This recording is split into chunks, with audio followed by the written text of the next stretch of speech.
have so many stories. I'm the executive director there at Mendelssohn Club, and you really get to know your 140 singers and all of their stories as well. But I'm not telling one of my stories. I'm actually going to tell a story that is inspired or has gone on to inspire part of the piece that we're doing in April. It's called, actually the woman that we met in Scranton, her name is Barbara Powell. And as she will tell you, she's a coal miner's daughter. And so this is Barbara's story.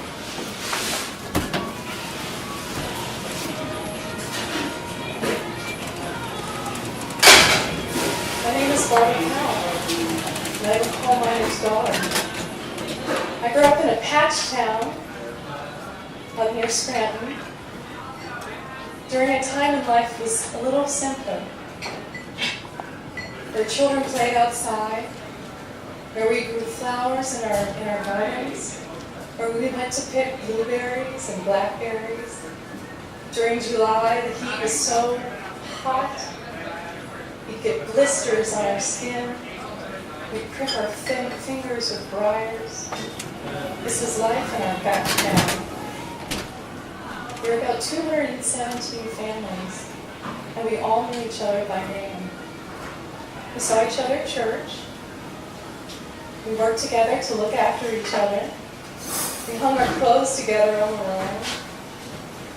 This was life in the patch town. My father worked in a coal mine.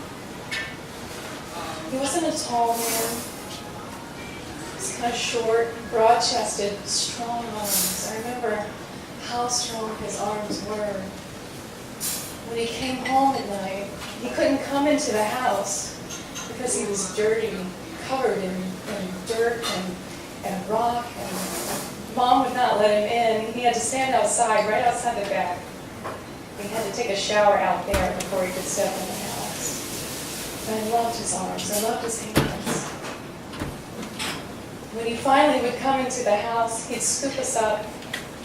I had 7 brothers and sisters. He'd all take a turn with us.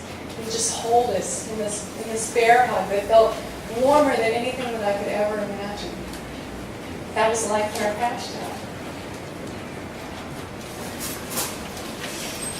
Until there was a day that the mine caved in. My dad was in that mine. The timbers buckled underneath, the weight of the earth above. It didn't have support or enough support below. My father wasn't the only person lost in that mine. There were laborers, there were neighbors. We were all worried if they would ever come home. My father was the lucky one. He made it out. He and his laborer. They dug him out.